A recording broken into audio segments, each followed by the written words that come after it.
ಮಕ್ಕಳೇ, ಎಲ್ಲರಿಗೂ ನಮಸ್ಕಾರ. ನಾನು ನಿಮ್ಮ ಕನ್ನಡ ಶಿಕ್ಷಕಿ. ನಾವು ಕಳೆದ ತರಗತಿಯಲ್ಲಿ ಲೇಖನ ಚಿಹ್ನೆಗಳನ್ನ ಅಭ್ಯಾಸ ಮಾಡಿದ್ದೀವಿ. ಈ ದಿನದ ತರಗತಿಯಲ್ಲಿ ಒಂದೊಂದು ಲೇಖನ ಚಿಹ್ನೆಯನ್ನ ನಾವು ಹೇಗೆ ಬಳಸೋದು ಅನ್ನೋದನ್ನ ತಿಳಿದುಕೊಳ್ಳೋಣ. ಮೊದಲನೆಯದಾಗಿ ಪೂರ್ಣ ವಿರಾಮ ಚಿಹ್ನೆ. ಪೂರ್ಣ ವಿರಾಮ ಚಿಹ್ನೆ ಅಂತಂದ್ರೆ ಇಂಗ್ಲಿಷ್ ಅಲ್ಲಿ ನಾವು ಫುಲ್ ಸ್ಟಾಪ್ ಅಂತ ಕರಿತೀವಿ. ಅದನ್ನ ಯಾವಾಗ ನಾವು ಬಳಕೆ ಮಾಡ್ತೀವಪ್ಪ ಅಂತಂದ್ರೆ ಒಂದು ಅರ್ಥಪೂರ್ಣವಾದಂತಹ ಒಂದು ವಾಕ್ಯದ ಕೊನೆಯಲ್ಲಿ ಎಂಡಲ್ಲಿ ಬಳಸುವಂತ ಒಂದು ಚಿಹ್ನೆಯನ್ನ ನಾವು ಪೂರ್ಣ ವಿರಾಮ ಚಿಹ್ನೆ ಅಂತ ಕರಿತೀವಿ. ನೋಡಿ, ವಾಕ್ಯವು ಪೂರ್ಣವಾದಾಗ, ವಾಕ್ಯ ಮೀನ್ಸ್ ಒಂದು ಸೆಂಟೆನ್ಸ್ ಕಂಪ್ಲೀಟ್ ಆದಾಗ ಹಾಕುವ ಚಿಹ್ನೆಯನ್ನ ನಾವು ಯೂಸ್ ಮಾಡುವಂತ ಒಂದು ಚಿಹ್ನೆಯನ್ನ ನಾವು ಪೂರ್ಣ ವಿರಾಮ ಚಿಹ್ನೆ ಅಂತ ಕರಿತೀವಿ. ಒಂದು ಸೆಂಟೆನ್ಸ್ ಆದ್ಮೇಲೆ ಕೊನೆಯ ಒಂದು ಭಾಗದಲ್ಲಿ ಹಾಕುವಂತಹ ಒಂದು ಚಿಹ್ನೆಯನ್ನ ನಾವು ಪೂರ್ಣ ವಿರಾಮ ಚಿಹ್ನೆ. ಆ ಒಂದು ಸೆಂಟೆನ್ಸ್ ಕಂಪ್ಲೀಟ್ ಆಗಿದೆ ಅಂತ ತಿಳಿಸೋದು ಯಾವ ಚಿಹ್ನೆ ಅಪ್ಪ ಅಂತಂದ್ರೆ ಪೂರ್ಣ ವಿರಾಮ ಚಿಹ್ನೆ ಇದ್ರೆ ಮಾತ್ರ ನಾವು ಆ ಒಂದು ಸೆಂಟೆನ್ಸ್ ಕಂಪ್ಲೀಟ್ ಆಗಿದೆ ಅಂತ ಅರ್ಥ ಮಾಡ್ಕೊಂತೀವಿ. ಇಲ್ಲ ಅಂತಂದ್ರೆ ಇನ್ನೂ ವಾಕ್ಯ ಮುಂದುವರಿಯುತ್ತೆ ಅಂತಾನೆ ನಾವು ಅರ್ಥ ಮಾಡ್ಕೋಬೇಕಾಗುತ್ತೆ. ಹಾಗಾಗಿ ಒಂದು ವಾಕ್ಯದ ಕೊನೆಯ ಭಾಗದಲ್ಲಿ ಬಳಸುವಂತಹ ಒಂದು ಚಿಹ್ನೆಯನ್ನ ಪೂರ್ಣ ವಿರಾಮ ಚಿಹ್ನೆ ಅಂತ ಕರಿತೀವಿ. ನೆನ್ಪಿಟ್ಕೊಬೇಕು. ನಮ್ಮ ಪಾಠಗಳಲ್ಲಿ ಸುಮಾರು ಬಾರಿ ನಾವು ಪೂರ್ಣ ವಿರಾಮ ಚಿಹ್ನೆಯನ್ನ ನೋಡ್ತೀವಿ. ಫಾರ್ ಎಕ್ಸಾಂಪಲ್, ಉದಾಹರಣೆ ನೋಡೋದಾದ್ರೆ ಕರ್ನಾಟಕ ನಮ್ಮ ರಾಜ್ಯ. ನೋಡಿ, ರಾಜ್ಯ ಆದ್ಮೇಲೆ ಏನಿದೆ? ಇಲ್ಲಿ ಫುಲ್ ಸ್ಟಾಪ್ ಇದೆ. ಇದು ಪೂರ್ಣ ವಿರಾಮ ಚಿಹ್ನೆ. ನಮ್ಮ ಕರ್ನಾಟಕ ನಮ್ಮ ರಾಜ್ಯ ಆದ್ಮೇಲೆ ಇದು ಒಂದು ಪರಿಪೂರ್ಣವಾದಂತಹ ಒಂದು ಸೆಂಟೆನ್ಸ್. ಹಾಗಾಗಿ ನಾವು ಅದರ ಕೊನೆಯ ಭಾಗದಲ್ಲಿ ಪೂರ್ಣ ವಿರಾಮ ಚಿಹ್ನೆಯನ್ನ ಬಳಕೆ ಮಾಡಿದ್ದೀವಿ. ಹಾಗೆ ಎರಡನೆಯ ಉದಾಹರಣೆ, ನಮ್ಮ ಭಾಷೆ ಕನ್ನಡ. ನೋಡಿ, ಕನ್ನಡ ಆದ್ಮೇಲೆ ಯಾವ ಒಂದು ಚಿಹ್ನೆ ಇದೆ? ಇದು ಪೂರ್ಣ ವಿರಾಮ ಚಿಹ್ನೆ. ಅಲ್ಲಿಗೆ ಪೂರ್ಣ ವಿರಾಮ ಚಿಹ್ನೆಯನ್ನ ಒಂದು ವಾಕ್ಯದ ಕೊನೆಯ ಭಾಗದಲ್ಲಿ ಹಾಕ್ತೀವಿ ಅಂತ ಅರ್ಥ ಆಯ್ತು. ಎರಡನೇ ಒಂದು ಚಿಹ್ನೆ ಅಲ್ಪ ವಿರಾಮ ಚಿಹ್ನೆ. ಅಲ್ಪ ವಿರಾಮ ಚಿಹ್ನೆ ಅಂತಂದ್ರೆ ಇಂಗ್ಲಿಷ್ ಅಲ್ಲಿ ನಾವು ಕಾಮ ಅಂತ ಕರಿತೀವಿ. ಯಾವಾಗ ನಾವು ಅದನ್ನ ನೋಡಿ ಈ ರೀತಿಯಾದಂತಹ ಒಂದು ಚಿಹ್ನೆಯನ್ನ ಅಲ್ಪ ವಿರಾಮ ಚಿಹ್ನೆ ಅಂತ ಕರಿತೀವಿ. ಅರ್ಥಕ್ಕೆ ಸರಿಯಾಗಿ ವಾಕ್ಯವನ್ನು ಬೇಕಾದಾಗ ಒಂದು ವಾಕ್ಯವನ್ನ ಅರ್ಥಕ್ಕೆ ಅನುಸಾರವಾಗಿ ಒಂದು ಸ್ವಲ್ಪ ನಿಲ್ಲಿಸಿ ಹೇಳಬೇಕಾಗುತ್ತೆ. ನಿಲ್ಲಿಸಿ ಹೇಳಬೇಕಾದ್ರೆ ಅವಾಗ ಯಾವ ಒಂದು ಚಿಹ್ನೆಯನ್ನ ಬಳಕೆ ಮಾಡ್ತೀವಪ್ಪ ಅಂದ್ರೆ ಅಲ್ಪ ವಿರಾಮ ಚಿಹ್ನೆಯನ್ನ ಬಳಕೆ ಮಾಡ್ತೀವಿ. ಅರ್ಥಕ್ಕೆ ಸರಿಯಾಗಿ, ಮೀನಿಂಗ್ಗೆ ಸರಿಯಾಗಿ ವಾಕ್ಯವನ್ನು, ಸೆಂಟೆನ್ಸ್ ಅನ್ನ ನಿಲ್ಲಿಸಬೇಕಾದಾಗ, ಸ್ಟಾಪ್ ಮಾಡಬೇಕಾದಾಗ ಹಾಕುವ ಚಿಹ್ನೆಯೇ ಅಲ್ಪ ವಿರಾಮ ಚಿಹ್ನೆ. ಅಲ್ಪ ವಿರಾಮ ಚಿಹ್ನೆ ಈ ತರ ಇರುತ್ತೆ. ಫಾರ್ ಎಕ್ಸಾಂಪಲ್ಸ್ ತಗೊಂಡಾಗ ನೋಡಿ, ಉದಾಹರಣೆ ಸುರೇಶ ಅಲ್ಪ ವಿರಾಮ ಚಿಹ್ನೆ, ಸುಮಿತ್ರ ಅಲ್ಪ ವಿರಾಮ ಚಿಹ್ನೆ, ಸ್ವರೂಪ ಎಲ್ಲರೂ ಒಂದೇ ತಾಯಿ ಮಕ್ಕಳು. ನೋಡಿ, ಸುರೇಶ, ಸುಮಿತ್ರ, ಸ್ವರೂಪ ಎಲ್ಲರೂ ಒಂದೇ ತಾಯಿ ಮಕ್ಕಳು ಅಂತಂದ್ರೆ ಅರ್ಥ ಆಗೋದಿಲ್ಲ. ಹಾಗಾಗಿ ಒಂದೊಂದು ಹೆಸರು ಬಂದಾಗ ಏನ್ ಮಾಡ್ಬೇಕು? ನಾವು ಅಲ್ಪ ವಿರಾಮ ಚಿಹ್ನೆಯನ್ನ ಹಾಕಿದಾಗ ಅಲ್ಲಿ ಸೆಂಟೆನ್ಸ್ ಕೇಳೋದಕ್ಕೆ, ಓದೋದರಿಗೆ ಚೆನ್ನಾಗಿ ಅರ್ಥ ಆಗುತ್ತೆ. ಸುರೇಶ, ಸುಮಿತ್ರ, ನೋಡಿ ಒಂದ್ ಸೆಕೆಂಡ್ ನಾವು ಅಲ್ಲಿ ನಿಲ್ಲಿಸ್ಬೇಕು. ಸುರೇಶ, ಸುಮಿತ್ರ, ಸ್ವರೂಪ ಎಲ್ಲರೂ ಒಂದೇ ತಾಯಿ ಮಕ್ಕಳು ಅಂತ ನಾವು ಓದ್ಬೇಕು. ಬರೀಬೇಕಾದ್ರೂ ಸಹ ನಾವು ಆ ಚಿಹ್ನೆಗಳನ್ನ ಬಳಕೆ ಮಾಡಬೇಕು. ಎರಡನೇ ಒಂದು ಎಕ್ಸಾಂಪಲ್ ನೋಡಿ, ಸಿಂಹ, ಒಂದ್ ಸೆಕೆಂಡ್ ಸ್ಟಾಪ್ ಮಾಡಬೇಕು. ಹುಲಿ, ಚಿರತೆ, ಕರಡಿ ಇವೆಲ್ಲವೂ ಕಾಡು ಪ್ರಾಣಿಗಳು. ಏನು? ಲಯನ್, ಟೈಗರ್, ಚೀತಾ ಅಂಡ್ ಬೀರಿದ ಇವೆಲ್ಲವೂ ಸಹ ಕಾಡು ಪ್ರಾಣಿಗಳು, ಫಾರೆಸ್ಟ್ ಅನಿಮಲ್ಸ್. ನಾವು ಹೇಳ್ಬೋದು ಓದುವಾಗಲೂ ಅಷ್ಟೇ, ಸಿಂಹ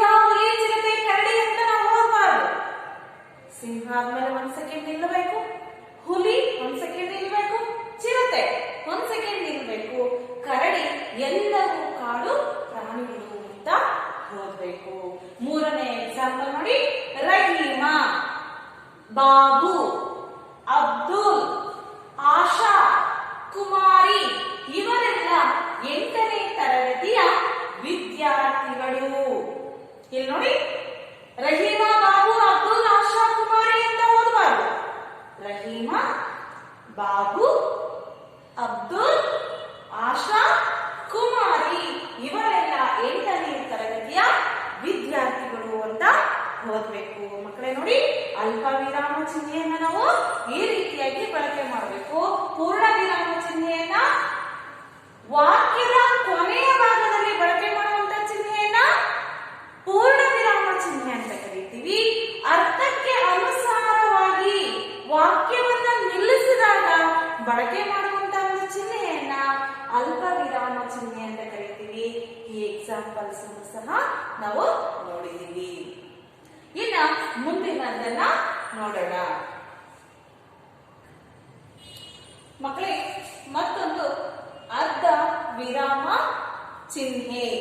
ಈ ಅರ್ಧ ವಿರಾಮ ಚಿಹ್ನೆಯನ್ನು ನಾವು ಯಾವಾಗಪ್ಪ ಬಳಕೆ ಮಾಡ್ತೀವಿ ಅಂತಂದ್ರೆ, ಕರ್ತೃಪದ ಒಂದು ಕ್ರಿಯೆಯು ಮುಗಿದು ಇನ್ನೊಂದು ಕ್ರಿಯೆಯನ್ನು ತಿಳಿಸಲು ಅದೇ ಅಭಿಪ್ರಾಯದಲ್ಲಿ ಮುಂದುವರೆಸಿದಾಗ ಹಾಕುವ ಚಿಹ್ನೆ ಅರ್ಧ ವಿರಾಮ ಚಿಹ್ನೆ.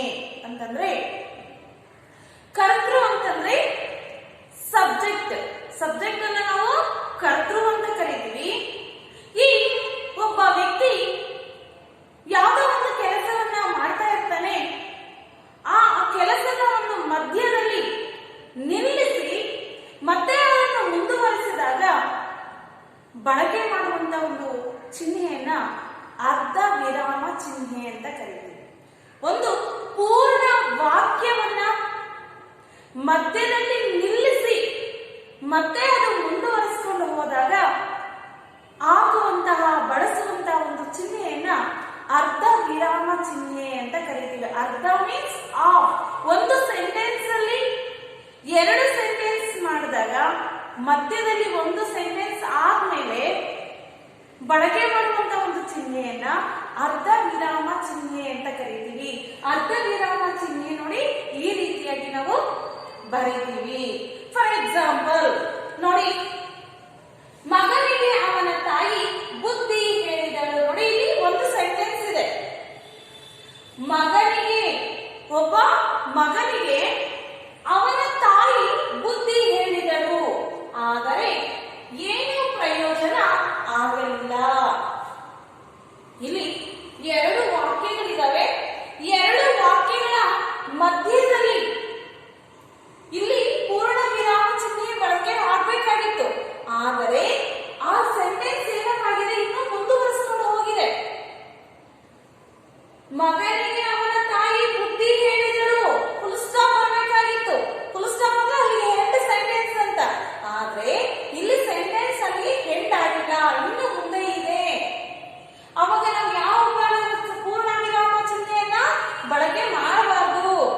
ಅಲ್ಲಿ ಯಾವ ಚಿಹ್ನೆ ಬಳಕೆ ಮಾಡಬೇಕಪ್ಪ ಅಂದ್ರೆ ಅರ್ಧ ವಿರಾಮ ಚಿಹ್ನೆಯನ್ನ ಬಳಕೆ ಮಾಡಿ ಆ ಸೆಂಟೆನ್ಸ್ ಅನ್ನ ಇನ್ನು ಮುಂದುವರಿಸಿಕೊಂಡು ಹೋಗ್ಬೇಕು. ಆದರೆ ಏನು ಪ್ರಯೋಜನ ಆಗಲಿಲ್ಲ. ನೋಡಿ, ಕೊನೆಗೆ ಒಂದು ಫುಲ್ ಸ್ಟಾಪ್ ಅನ್ನೋದು ಇದೆ. ನೋಡಿ, 2ನೇ ಸೆಂಟೆನ್ಸ್ ಅನ್ನ ನೋಡಿದಾಗ ತಾವು ಕಡಿಮೆ ಮಾತನಾಡಿದ್ದೀರಿ, ನೀವು ಸ್ವಲ್ಪ ಮಾತಾಡಿದ್ದೀರಾ, ಅರ್ಧ ವಿರಾಮ ಚಿಹ್ನೆ. ಇನ್ನು ಇದೆ ಮುಂದೆ ಸೆಂಟೆನ್ಸ್. ಹೆಚ್ಚು ಕೆಲಸ ಮಾಡಿದ್ದೀರಿ, ತಾವು ಕಡಿಮೆ ಮಾತನಾಡಿದ್ದೀರಾ, ಹೆಚ್ಚು ಕೆಲಸ ಮಾಡಿದ್ದೀರಾ. 2 ವಾಕ್ಯಗಳನ್ನ ಮಧ್ಯದಲ್ಲಿ ಬರುವಂತ ಒಂದು ಚಿಹ್ನೆಯನ್ನ ಏನಂತ ಕರಿತೀವಿ, ಅರ್ಧ ವಿರಾಮ ಚಿಹ್ನೆ ಅಂತ ಕರಿತೀವಿ. ನೋಡಿ, ಇಲ್ಲಿ 2 ವಾಕ್ಯಗಳಿದೆ. ಒಂದು ವಾಕ್ಯ ಅರ್ಧ ಸ್ಟಾಪ್ ಮಾಡಿದ್ರೆ ಅಲ್ಲಿ ಫುಲ್ ಸ್ಟಾಪ್ ಆಗ್ಬೇಕು, ಅದು ಇನ್ನು ಮುಂದುವರಿಸಿಕೊಂಡು ಹೋಗಿದೆ. ಹಾಗಾಗಿ ನಾವು ಅಲ್ಲಿ ಅರ್ಧ ವಿರಾಮ ಚಿಹ್ನೆಯನ್ನ ಬಳಕೆ ಮಾಡಬೇಕು. ನೋಡಿ, ಮತ್ತೊಂದು, ರಾಹುಲ್ 8ನೇ ತರಗತಿಯ ಹುಡುಗ. ರಾಹುಲ್ ಅನ್ನೋನು ಒಬ್ಬ 8ನೇ ತರಗತಿಯ ಹುಡುಗ ಸರಿತು. ಆದರೆ ಓದಲು ಬರುವುದಿಲ್ಲ.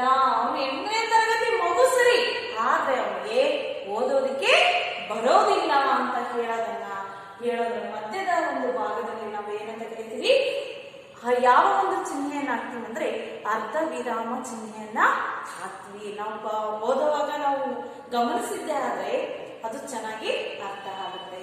ನಂತರ ಅದು ಪ್ರಶ್ನಾರ್ಥಕ ಚಿಹ್ನೆ. ಪ್ರಶ್ನಾರ್ಥಕ ಚಿಹ್ನೆ ಅಂತಂದ್ರೆ ಕ್ವಶನ್ ಮಾರ್ಕ್ ಅಂತ ಅರ್ಥ. ಯಾವಾಗ ನಾವು ಪ್ರಶ್ನಾರ್ಥಕ ಚಿಹ್ನೆಯನ್ನ ಬಳಕೆ ಮಾಡ್ತೀವಿ? ಪ್ರಶ್ನೆ ರೂಪದ ಪದ ಅಥವಾ ವಾಕ್ಯಗಳ ಮುಂದೆ ಪ್ರಶ್ನಾರ್ಥಕ ಚಿಹ್ನೆಯನ್ನ ಬಳಸಲಾಗುತ್ತದೆ. ಪದ ಪ್ರಶ್ನೆ ರೂಪದ ಪದ ವರ್ಡ್ ಇರ್ಬೋದು, ಇಲ್ಲ ಒಂದು ಸೆಂಟೆನ್ಸ್ ಮುಂದೆ ಇರ್ಬೋದು, ಹಾಕುವಂತಹ ಬಳಕೆ ಮಾಡುವಂತಹ ಒಂದು ಚಿಹ್ನೆಯನ್ನ ನಾವೇನಂತ ಕರಿತೀವಿ? ಪ್ರಶ್ನಾರ್ಥಕ ಚಿಹ್ನೆ ಅಂತ ಕರಿತೀವಿ. ಫಾರ್ ಎಕ್ಸಾಂಪಲ್, ನೀನೇನು ಮಾಡುತ್ತಿರುವೆ? Question mark. ಏನ್ ಮಾಡ್ತಾ ಇದೀಯ ನೀನು? ಅವರು ಯಾರು ನೋಡಿ, ಏನು ಅನ್ನೋದು ಕ್ವಶನ್ ಕೇಳುವಂತ ಒಂದು ವರ್ಡ್.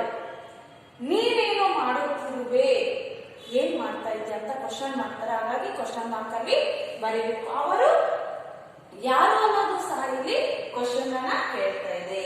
ಹಾಗೆ ಇಲ್ಲಿ ಯಾವ ಒಂದು ಪದಗಳ ಮುಂದೆ ಅಥವಾ ಸೆಂಟೆನ್ಸ್ ಮುಂದೆ ಕ್ವಶನ್ ಮಾರ್ಕ್ ಬರುತ್ತಪ್ಪ ಅಂದ್ರೆ ಆ ಸೆಂಟೆನ್ಸ್ ಅಲ್ಲಿ ಎಲ್ಲಿ, ಏನು, ಹೇಗೆ, ಯಾವಾಗ, ಯಾರು, ಯಾವುದು, ಹೇಗೆ, ಎಷ್ಟು ಎಂಬ ಪದಗಳನ್ನು ಸಾಮಾನ್ಯವಾಗಿ ನಾವು ಇಲ್ಲಿ ಕಾಣಬಹುದು. ಯಾವುದರಲ್ಲಿ?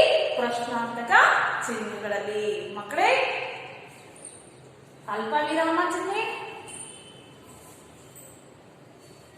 ಪೂರ್ಣ ವಿರಾಮ ಚಿಹ್ನೆ, ಅರ್ಧ ವಿರಾಮ ಚಿಹ್ನೆ ಮತ್ತು ಪ್ರಶ್ನಾರ್ಥಕ ಚಿಹ್ನೆಯನ್ನ ತಿಳ್ಕೊಂಡಿದ್ದೀವಿ. ಮುಂದಿನದಲ್ಲಿ ನೋಡೋಣ. ಮಕ್ಕಳೇ, ಇನ್ನೊಂದಾದ ಭಾವಸೂಚಕ ಚಿಹ್ನೆ. ಈ ಭಾವಸೂಚಕ ಚಿಹ್ನೆ ಅಂದ್ರೆ ಭಾವವನ್ನ ವ್ಯಕ್ತಪಡಿಸುವಾಗ ಬಳಕೆ ಮಾಡುವಂತ ಒಂದು ಚಿಹ್ನೆಯನ್ನ ನಾವು ಭಾವಸೂಚಕ ಚಿಹ್ನೆ ಅಂತ ಕರಿತೀವಿ. ಹಾಗೇನೆ ಇಂಗ್ಲಿಷ್ ಅಲ್ಲಿ ಎಕ್ಸ್ಕ್ಲಾಮೇಟರಿ ಮಾರ್ಕ್ ಅಂತಾನು ಕರೀತಾರೆ. ಈಗ ನೋಡಿ, ಭಾವಸೂಚಕ ಚಿಹ್ನೆಯನ್ನ ನಾವು ಈ ರೀತಿ ಬರೀತೀವಿ. ಯಾವಾಗ? ಹರ್ಷ ಮೀನ್ಸ್ ತುಂಬಾ ಸಂತೋಷ ಆದಾಗ, ಹ್ಯಾಪಿ ಆದಾಗ ಈ ಒಂದು ಚಿಹ್ನೆಯನ್ನ ನಾವು ಬಳಕೆ ಮಾಡ್ತೀವಿ. ಸಂತೋಷ ಅಂತಂದ್ರೂ ಹ್ಯಾಪಿನೇ.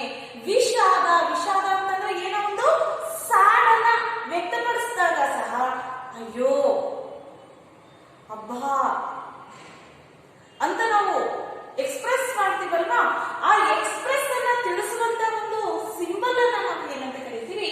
ಭಾವಸೂಚಕ ಚಿಹ್ನೆ ಅಂತ ಕರಿತೀವಿ.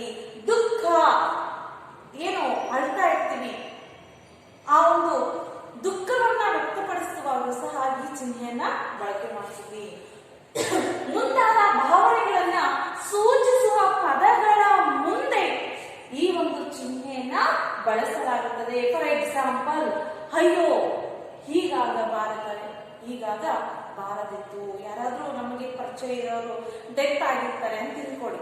ಅಕಸ್ಮಾತ್ ನಮ್ಗೆ ಗೊತ್ತಾದಾಗ ಅಯ್ಯೋ ಈ ತರ ಆಗ್ಬಾರ್ದಾಗಿತ್ತು ಅಂತ ಫೇಶಿಯಲ್ ಎಕ್ಸ್ಪ್ರೆಸ್ ಅನ್ನ ನಾವು ತೋರಿಸ್ತೀವಿ. ಆದ್ರೆ ಬರವಣಿಗೆಯಲ್ಲಿ ಯಾವ್ದಿದ್ರೆ ನಮ್ಗೆ ಅರ್ಥ ಆಗತ್ತೆ? ಭಾವಸೂಚಕ ಚಿಹ್ನೆ ಇದ್ದಾಗ ಅವಳು ಅಲ್ಲೇನೋ ಸ್ಯಾಡ್ ನಡೆದಿದೆ ಅಂತ ನಮ್ಗೆ ಅರ್ಥ ಆಗುತ್ತೆ. ನಂತರ ಒಂದು ದೊಡ್ಡ ಬಿಲ್ಡಿಂಗ್ ಅನ್ನ ನೋಡ್ತೀವಿ. ಹೀಗ್ ನೋಡ್ಬಿಟ್ಟು ಅಬ್ಬಾ ಇದೆಷ್ಟು ದೊಡ್ಡ ಬಿಲ್ಡಿಂಗ್ ಅಪ್ಪ ಅಂತ ನಾವೇನ್ ತೋರಿಸ್ತೀವಿ? ಆಶ್ಚರ್ಯ ವ್ಯಕ್ತಪಡಿಸ್ತೀವಿ, ಅದ ಸರ್ಪ್ರೈಸ್ ಅನ್ನ ವ್ಯಕ್ತಪಡಿಸ್ತೀವಿ. ಆವಾಗ ಸಹ ನಾವು ಚಿಹ್ನೆಯನ್ನ ಯೂಸ್ ಮಾಡ್ತೀವಿ. ಓ ಇದೇನಾ, ಓ ಇಷ್ಟೇನಾ ಅಂತ ಹೇಳ್ತೀವಲ್ಲ. ಹಾಗೆ ಏನು ಯಾರಾದ್ರೂ ಸ್ವಲ್ಪ ಚಿಕ್ಕದಾಗಿ ಹೇಳ್ತಾ ಇರ್ತಾರೆ, ತುಂಬಾ ಇಂಪಾರ್ಟೆಂಟ್ ವಿಚಾರ ಆಗಿರುತ್ತೆ. ಅವಾಗ ಏನು ಅಂತ ನಾವು ಒಂಥರ ಎಕ್ಸೈಟ್ ಆಗಿ ಕೇಳ್ತೀವಲ್ವಾ, ಇದಾಗ್ತೀವಿ. ಏನೋ ನಮ್ಗೆ ಕೇಳಿಸಿಲ್ಲ, ಏನೋ ಅಂತ ಕೇಳ್ತೀವಲ್ಲ, ಆವಾಗ ಬಳಕೆ ಮಾಡುವಂತ ಒಂದು ಚಿಹ್ನೆಯನ್ನ ನಾವು ಭಾವಸೂಚಕ ಚಿಹ್ನೆ ಅಂತ ಕರಿತೀವಿ. ನೆಕ್ಸ್ಟ್ ಯಾವ್ದಪ್ಪ ಅಂತಂದ್ರೆ ಉದ್ಧರಣ ಚಿಹ್ನೆ ಅಥವಾ ವಾಕ್ಯ ವೇಷ್ಟನ ಚಿಹ್ನೆ, ಡಬಲ್ ಇನ್ವರ್ಟೆಡ್ ಕಾಮರ್ಸ್ ಅಂತ ನಾವು ಕರಿತೀವಿ. ಅದು ಯಾವಾಗ ಯೂಸ್ ಮಾಡ್ತೀವಿ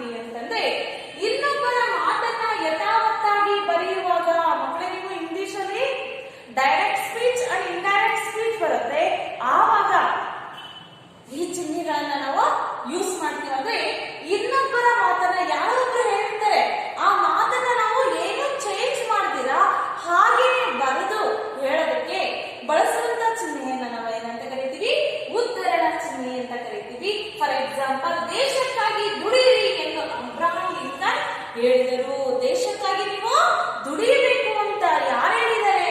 ಅಬ್ರಹಾಂ ಲಿಂಕನ್ ಅವರು ನೋಡಿ, ದೇಶಕ್ಕಾಗಿ ದುಡಿಯಿರಿ. ಯಾರು ಹೇಳಿರೋದು? ಅಬ್ರಹಾಂ ಲಿಂಕನ್ ಅವರು. ಅವ್ರು ಹೇಳಿರುವಂತ ಮಾತನ್ನು ಯಥಾವತ್ತಾಗಿ ನಾವು ಬರೆದಾಗ ಅವಾಗ ಏನ್ ಬರೀತೀವಿ ನಾವು? ಉದ್ಧರಣ ಚಿಹ್ನೆ ಅಥವಾ ವಾಕ್ಯ ಬೇಸ್ತನ ಚಿಹ್ನೆಯನ್ನ ನಾವು ಬಳಕೆ ಮಾಡ್ತೀವಿ. ಹಾಗೇನೆ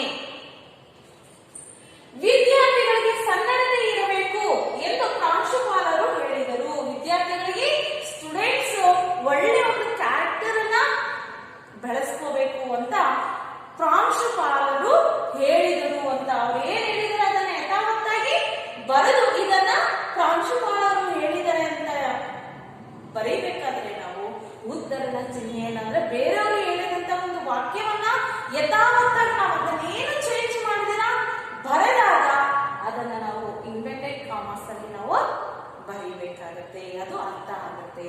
ನಂತರದಂತಹ ವಿಶೇಷಕ ಪ್ರತ್ಯಕ್ಷ ಚಿಹ್ನೆ ಅಥವಾ ಸಿಂಗಲ್ ಇನ್ವೆರ್ಟೆಡ್ ಕಾಮ ಅಂತ ಕರಿತೀವಿ. ಅದನ್ನ ಯಾವಾಗ ನಾವು ಬಳಕೆ ಮಾಡ್ತೀವಪ್ಪ ಅಂದ್ರೆ ಇನ್ನೊಂದು ಮಾತನ್ನು ಹೇಳುವಾಗ ಯಾವುದೋ ಒಂದು ಮಾತು ಹೇಳ್ತೀವಿ, ಮತ್ತೆ ನೆಕ್ಸ್ಟ್ ಅದನ್ನ ಕಂಟಿನ್ಯೂ ಮಾಡ್ಬೇಕಾದ್ರೆ ಇನ್ನೊಂದು ಮಾತನ್ನು ಹೇಳುವಾಗ ಹಾಕುವ ಚಿಹ್ನೆಯನ್ನ, ಫಾರ್ ಎಕ್ಸಾಂಪಲ್, ಅಥವಾ ಅನ್ಯ ದೇಶೀಯ ಪದಗಳನ್ನ ಬಳಕೆ ಮಾಡುವಾಗ, ಬೇರೆ ಭಾಷೆಯ ಪದಗಳನ್ನ ಬಳಕೆ ಮಾಡುವಾಗ ನಾವು ಏನ್ ಹಾಕ್ತಿವಿ? ಸಿಂಗಲ್ ಇನ್ವೆರ್ಟೆಡ್ ಕಾಮರ್ಸ್ ಅನ್ನ ಹಾಕ್ತಿವಿ. ಫಾರ್ ಎಕ್ಸಾಂಪಲ್ ನೋಡಿ, ಇನ್ನೊಂದು ಮಾತನ್ನು ಹೇಳುವಾಗ ಅದಕ್ಕೆ ಒಂದು ಎಕ್ಸಾಂಪಲ್, ನಾನು ಎಂಬುದನ್ನು ಬಿಡದ ಹೊರತು ಅಹಂಕಾರ ಇಲ್ಲಿಯದು. ನಾನು ಅನ್ನೋದು ಇಲ್ಲಿ ಸಿಂಗಲ್ ಇನ್ವೆರ್ಟೆಡ್ ಕಾಮ ಬರಬೇಕು.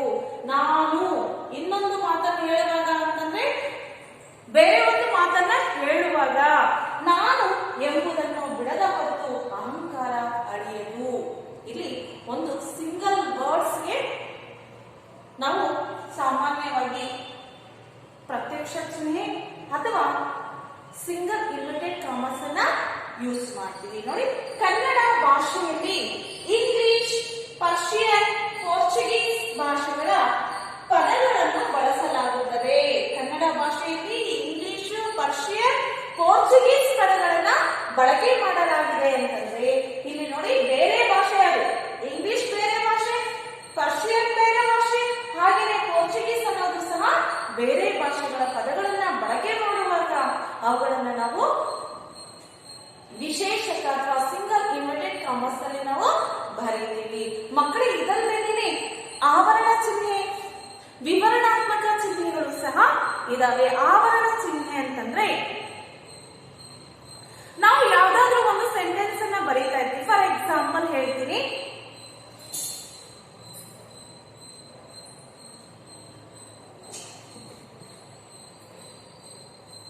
ಒಂದು ವಿಷಯವನ್ನು ವಾಕ್ಯದಲ್ಲಿ ಪ್ರತ್ಯೇಕಿಸಿ ಹೇಳುವಾಗ ಹಾಕುವ ಚಿಹ್ನೆ ಆವರಣ ಚಿಹ್ನೆ. ಆವರಣ ಚಿಹ್ನೆ ಅಂತಂದ್ರೆ ಬ್ರಾಕೆಟ್ಸ್ ಬರುತ್ತಲ್ಲ, ಈ ಬ್ರಾಕೆಟ್ಸ್ ಅನ್ನ ನಾವು ಆವರಣ ಚಿಹ್ನೆ ಅಂತ ಕರಿತೀವಿ. ಅವುಗಳನ್ನ ಯಾವಾಗ ನಾವು ಬಳಕೆ ಮಾಡ್ತೀವಿ? ಫಾರ್ ಎಕ್ಸಾಂಪಲ್, ಕೊಕ್ಕರೆ ಹಾರುತ್ತಿದೆ. ಕೊಕ್ಕರೆ ಹಾರುತ್ತಿದೆ ಅಂತಂದ್ರೆ ಕೊಕ್ಕರೆ ಅನ್ನೋದು ಸಹ ಇನ್ನೊಂದು ಪದ ಇರುತ್ತೆ, ನೀರು ಹಕ್ಕಿ ಅಂತ. ಇವಾಗ ಫಾರ್ ಎಕ್ಸಾಂಪಲ್ ವಾಟರ್ ಅಂತಿದ್ರೆ ವಾಟರ್ ಪಕ್ಕದಲ್ಲಿ ನೀರು, ಬೇರೊಂದು ಅರ್ಥ ಕೊಡುವಂತ ಒಂದು ಪದಗಳನ್ನ ಬಳಕೆ ಮಾಡಿದಾಗ ನಾವು ಆವರಣವನ್ನ ಯೂಸ್ ಮಾಡ್ತೀವಿ. ಹಾಗೆಯೇ ಗಜಾನನ ಮೂಷಿಕ ವಾಹನದ ಮೇಲೆ ಚಲಿಸುವನು. ಗಜಾನನ ಮೂಷಿಕ ವಾಹನದ ಮೇಲೆ ಚಲಿಸುವನು. ಇಲ್ಲಿ ಗಜಾನನ ಅನ್ನೋದು ಕೆಲವರಿಗೆ ಅರ್ಥ ಆಗೋದಿಲ್ಲ. ಹಾಗಾಗಿ ಬ್ರಾಕೆಟ್ ಅಲ್ಲಿ ಏನ್ ಮಾಡ್ತಾರಪ್ಪ ಅಂದ್ರೆ ಗಣೇಶ. ಅವಾಗ ಏನಾಗುತ್ತೆ? ಓ, ಗಣೇಶ ಮೂಷಿಕ ವಾಹನದ ಮೇಲೆ ಚಲಿಸುತ್ತಾನೆ ಅನ್ನೋದು ಅರ್ಥ ಆಗುತ್ತೆ. ಇಲ್ಲಿ ಸಮಾನಾರ್ಥಕ ಪದಗಳನ್ನ ಬರೆಯುವಾಗ ಬ್ರಾಕೆಟ್ಸ್ ಅನ್ನ ಯೂಸ್ ಮಾಡ್ತಾರೆ. ಹಾಗೆ ನೋಡಿ, ಮತ್ತೊಂದು ಎಕ್ಸಾಂಪಲ್ ಅನ್ನ ಕೊಡೋದಾದ್ರೆ,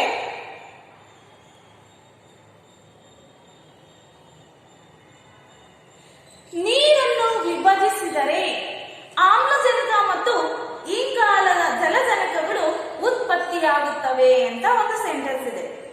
ನೀರನ್ನ ವಿಭಜಿಸಿದಾಗ H2O ಅನ್ನ ನಾವು ವಿಭಜಿಸಿದಾಗ ಆಮ್ಲಜನಕ ಮತ್ತು ಜಲಜನಕ ಅನ್ನೋದು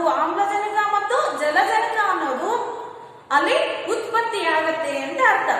ಇಲ್ಲಿ ಆಮ್ಲಜನಕ ಅಂತಂದ್ರೆ ಕೆಲವ್ರಿಗೆ ಅರ್ಥ ಆಗಲ್ಲ, ಜಲಜನಕ ಅಂದ್ರೂ ಅರ್ಥ ಆಗಲ್ಲ. ಆಗ ಏನ್ ಮಾಡ್ತಾರಪ್ಪ ಅಂದ್ರೆ, ನೀರನ್ನ ವಿಭಜಿಸಿದಾಗ ಆಮ್ಲಜನಕ ಆದ್ಮೇಲೆ ಬ್ರಾಕೆಟ್ ಅಲ್ಲಿ ಏನ್ ಬರೀತಾರಂದ್ರೆ ಆಕ್ಸಿಜನ್ ಅಂತ ಬರೀತಾರೆ. ಆಕ್ಸಿಜನ್ ಅಂತಂದ್ರೆ ಆಮ್ಲಜನಕ, ಆಮ್ಲಜನಕ ಅಂತಂದ್ರೆ ಆಕ್ಸಿಜನ್. ಇಲ್ಲಿ ಏನಾಗುತ್ತೆ, ಸಮಾನಾರ್ಥಕ ಪದಗಳು. ಒಂದು ಪದ ಅರ್ಥ ಆಗದೆ ಇದ್ರು ಸಹ ಇನ್ನೊಂದು ಪದ ಅರ್ಥ ಮಾಡ್ಕೊಳ್ಳಿ ಅಂತ ಬ್ರಾಕೆಟ್ಸ್ ಅಲ್ಲಿ ಕೊಡ್ತಾರೆ. ನೀರನ್ನ ವಿಭಜಿಸಿದಾಗ ಆಮ್ಲಜನಕ, ಬ್ರಾಕೆಟ್ ಅಲ್ಲಿ ಆಕ್ಸಿಜನ್, ಮತ್ತು ಜಲಜನಕ. ಜಲಜನಕ ಅಂದ್ರೆ ಕೆಲವರಿಗೆ ಅರ್ಥ ಆಗೋದಿಲ್ಲ, ಹಾಗಾಗಿ ಬ್ರಾಕೆಟ್ಸ್ ಅಲ್ಲಿ ಏನ್ ಬರೀತಾರಪ್ಪ ಅಂದ್ರೆ ಹೈಡ್ರೋಜನ್ ಅಂತ ಬರೀತಾರೆ.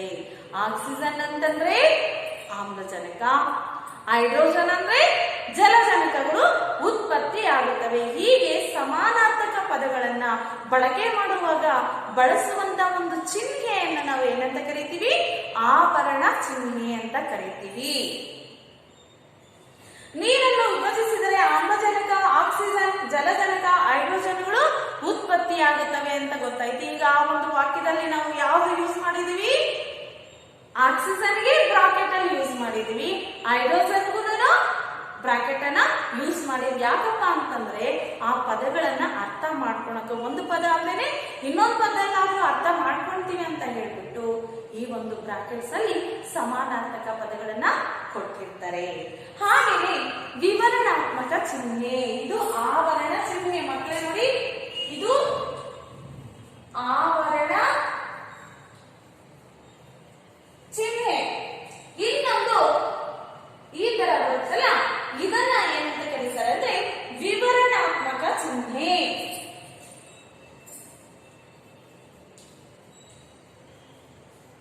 ವಿವರಣಾತ್ಮಕ ಚಿಹ್ನೆ ಏನು? ವಿವರಣಾತ್ಮಕ ಚಿಹ್ನೆಯನ್ನ ನಾವು ಯಾವಾಗ ಬಳಕೆ ಮಾಡ್ತೀವಪ್ಪ ಅಂತಂದ್ರೆ, ಯಾವುದೇ ಒಂದು ಸಬ್ಜೆಕ್ಟ್ ಅನ್ನ ನಾವು ಟಾಪಿಕ್ ಅನ್ನ ಎಕ್ಸ್ಪ್ಲೈನ್ ಮಾಡ್ಕೊಂಡು ಬರ್ಕೊಂಡು ಹೋಗ್ತಾ ಇದ್ದಾಗ ಈ ಚಿಹ್ನೆಯನ್ನ ಬಳಕೆ ಮಾಡ್ತೀವಿ.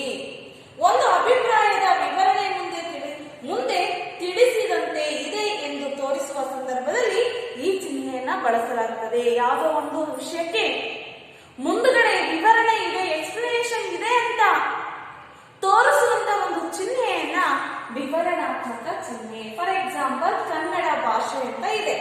ಕನ್ನಡ ಭಾಷೆಯ ಮುಂದೆ ಈ ತರ ಚಿಹ್ನೆ ಇದೆ ಅಂತಂದ್ರೆ, ಓ ಮುಂದ್ಗಡೆ ಎಲ್ಲ ಇದ್ರ ಬಗ್ಗೆ ಎಕ್ಸ್ಪ್ಲನೇಷನ್ ಇದೆ ಅಂತ ಅರ್ಥ ಮಾಡ್ಕೋಬೇಕು. ಮಕ್ಕಳೇ, ಲೇಖನ ಚಿಹ್ನೆಗಳನ್ನ ನೀವು ಚೆನ್ನಾಗಿ ಅರ್ಥ ಮಾಡ್ಕೊಂಡಿದ್ದೀರಾ ಅಂತ ನಾನು ಭಾವಿಸ್ತಾ ಇದ್ದೇನೆ. ಲೇಖನ ಚಿಹ್ನೆಗಳು ಪೂರ್ಣ ವಿರಾಮ ಚಿಹ್ನೆ, ಅಲ್ಪ ವಿರಾಮ ಚಿಹ್ನೆ, ಅರ್ಧ ವಿರಾಮ ಚಿಹ್ನೆ, ಹಾಗೆಯೇ ಭಾವಸೂಚಕ ಚಿಹ್ನೆ, ಉದ್ಧರಣ ಚಿಹ್ನೆ, ವಿಶೇಷ ಚಿಹ್ನೆ, ಆವರಣ ಚಿಹ್ನೆ ಮತ್ತು ವಿವರಣಾತ್ಮಕ ಚಿಹ್ನೆ. ಇವುಗಳ ಬಗ್ಗೆ ನಾವು ಚೆನ್ನಾಗಿ ಅಭ್ಯಾಸ ಮಾಡಿದ್ದೀವಿ. ಮಕ್ಕಳೇ, ನಾವು ಓದ್ಬೇಕಾದ್ರೆ ಪ್ರತಿಯೊಂದು ಚಿಹ್ನೆಯನ್ನ ನಾವು ಗಮನಿಸಿದ್ದೆ ಆದ್ರೆ ಇನ್ನೂ ಚೆನ್ನಾಗಿ ಆ ಒಂದು ವಾಕ್ಯಗಳನ್ನ, ಆ ಒಂದು ಚಿಹ್ನೆಗಳನ್ನ ಎಲ್ಲಿ ಬಳಕೆ ಮಾಡ್ತಾರೆ ಅಂತ ಗೊತ್ತಾಗುತ್ತೆ. ಇನ್ನು ಚೆನ್ನಾಗಿ ಅಭ್ಯಾಸ ಮಾಡಿ ಅಂತ ಹೇಳ್ತಾ ಈ ಒಂದು ಲೇಖನ ಚಿಹ್ನೆಗಳ ಒಂದು ಪಾಠವನ್ನ ಮುಗಿಸ್ತಾ ಇದ್ದೀನಿ. ಮುಂದಿನ ತರಗತಿಯಲ್ಲಿ ಭೇಟಿಯಾಗೋಣ. ವಂದನೆಗಳು.